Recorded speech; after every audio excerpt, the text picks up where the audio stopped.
Friends, welcome to my YouTube channel. இன்றைக்கி வந்து snacks recipe தான் பார்க்க போகிறோம். ஃபஸ்ட்டு பொரி உருண்டை எப்படி செய்யலான்னு பார்க்கலாம். இதுக்கு வந்து வெல்லம் தேவையான அளவு எடுத்துக்கோங்க. இல்லை வந்து அரை கிளாஸ் தண்ணி மட்டும் ஊற்றிக்கோங்க. இந்த மாதிரி ஊற்றி வெல்லம் கரைஞ்சதுக்கு அப்புறம் நம்ம பாகுபதத்துக்கு ஒரு பிளேட்டில் இந்த மாதிரி தண்ணி வச்சுக்கிட்டு அதை வந்து செக் பண்ணி பார்ப்போம். இது வந்து கையில் உருட்டுற ஷேப் வந்தோன்னே இது வந்து உருண்டைக்கு ரெடி ஆகிட்டுன்னு அர்த்தம். இந்த மாதிரி ஆனதுக்கப்புறம் நம்ம பொரி இதில் வந்து ஆட் பண்ணிவிட்டு நல்லா வெல்லம் எல்லா பக்கமும் ஸ்ப்ரெட் ஆகிற மாதிரி நம்ம கலந்துக்கோங்க. இது கலக்கும் போது கொஞ்சம் ஹீட்டாக இருக்கும் போதே இந்த மாதிரி நல்லா ஸ்ப்ரெட் பண்ணி விட்டுக்கோங்க. ஆறிட்டுனா இந்த மாதிரி இது பண்ண வராது. இந்த மாதிரி ஸ்ப்ரெட் ஆனதுக்கப்புறம் கையில் எண்ணெய் இல்லைன்னா தண்ணி சேர்த்துக்கிட்டு இதை வந்து நம்ம உருண்டையாக உருட்டிக்க வேண்டியதான். டக்குன்னு ஒரே நிமிஷத்தில் இது எல்லாத்தையும் நம்ம உருட்டை ஆக்கிடணும். அப்படி இல்லைன்னா அது வந்து அதுக்கப்புறம் ஷேப் வராது, தனித்தனியாக போயிடும். டக்குன்னு இதை வந்து உருட்டி எடுத்துக்கோங்க. இந்த மாதிரி பொரி உருண்டை ரெடி பண்ணி வச்சுக்கோங்க. குழந்தைங்களுக்கு வந்து தேவையான நேரத்தில் ஸ்நாக்ஸ் எப்போ பார்த்தாலும் நீங்கள் கொடுத்துக்கலாம்.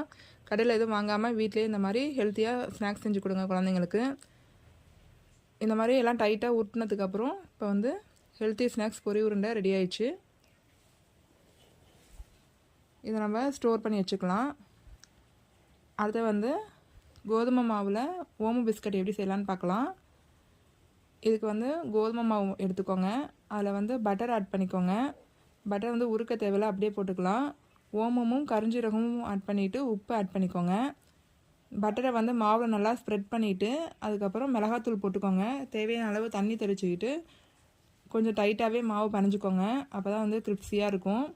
இந்த அளவுக்கு டைட்டாக இருந்தால் போதும். அதுக்கப்புறம் இதை 1/2 hour ரெஸ்ட்டில் வச்சுட்டு அடுத்தது வந்து இதை நம்ம ஓம பிஸ்கட்டாக தேய்க்க போகிறோம். இதுக்கு வந்து தட்டில் வந்து எண்ணெய் தேய்ச்சிக்கிட்டு அதில் வந்து மாவை இந்த மாதிரி ஸ்ப்ரெட் பண்ணிக்கோங்க. இந்த மாதிரி ஸ்ப்ரெட் பண்ணதுக்கப்புறம் இதுக்கு இடையில வந்து நம்ம கார்ன்ஃப்ளவர் மாவும் எண்ணெயும் சேர்ந்த பேஸ்ட்டை வந்து ஆட் பண்ணிக்கோங்க. இந்த மாதிரி ஆட் பண்ணிவிட்டு நம்ம இதை 4 ஃபோல்டாக ஃபோல்ட் பண்ணிக்கோங்க. இந்த மாதிரி ஃபோல்ட் பண்ணால் நமக்கு வந்து கிரிப்ஸியாகவும் லேயராகவும் நம்ம இந்த பிஸ்கட் வந்து நல்லா டேஸ்ட்டாக இருக்கும். குழந்தைகளுக்கு நம்மள ஹெல்த்தியான ஸ்நாக்ஸு. இந்த மாதிரி தேய்ச்சதுக்கப்புறம் இதை வந்து நீங்கள் கத்தியில் வந்து ஷேப் பண்ணிக்கோங்க. சின்னதாக வேணுன்னா சின்னதாக போட்டுக்கோங்க. இதை வந்து நான் ஓம பிஸ்கட் மாதிரி கொஞ்சம் பெருசாகவே போட்டிருக்கேன். இந்த மாதிரி போட்டதுக்கப்புறம் ஃபஸ்ட்டு ஆல்ரெடி வந்து எண்ணெயில் ஹீட் பண்ணிகிட்ருக்கோம். அதை வந்து சிம்மில் வச்சுட்டு இதை ஆட் பண்ணிக்கோங்க.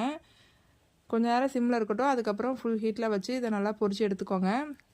இப்போ வந்து ஹெல்த்தியான ஓம பிஸ்கட்டும் ரெடி ஆகிட்டுருக்கு. இது வந்து எண்ணெயெலாம் ரொம்ப குடிக்காது. நம்ம கோதுமை மாவில் செய்கிறதுனால ஹெல்த்தியானது கூட. நான் இப்போ வந்து இதில் இவ்வளோ ஸ்நாக்ஸ் செஞ்சதுக்கப்புறம் எவ்வளோ எண்ணெய் மிச்சம் அது ஊற்றின அளவே இருக்குது, எப்படி இருக்குதுன்னு பாருங்கள். எண்ணெய் கம்மியாக தான் குடிக்கும். இது வந்து ஒரு ஸ்டோரபிள் ஸ்நாக்ஸு. நீங்கள் ட்ராவலுக்கெலாம் அந்த மாதிரி செஞ்சு எடுத்துகிட்டு போகலாம். ஊற்றின எண்ணெய் அப்படியே இருக்குது எண்ணெய் சட்டியில். இந்த அளவுக்கு இந்த ஓம பிஸ்கட் வந்து நல்லா கிரிப்ஸியாக இருக்கும். அடுத்து வந்து ஹெல்த்தியான கம்பு லட்டு எப்படி செய்யலான்னு பார்க்கலாம். வாரம் ஒரு முறை இந்த லட்டு வந்து குழந்தைங்களுக்கு கொடுத்தா கால்சியம் அதிகம் நிறைஞ்சது. இதுக்கு வந்து ஃபஸ்ட்டு கடலை வந்து வறுத்து எடுத்துக்கோங்க. கடலை வறுத்ததுக்கப்புறம் இதை வந்து நம்ம மிக்சியில் வந்து பீஸ் பண்ணிக்கலாம். அதுக்கப்புறம் தேவையான நெய் ஊற்றிட்டு கம்பு மாவை இதில் போட்டு நல்லா பொரிஞ்சு வர வரைக்கும் வறுத்துக்கோங்க.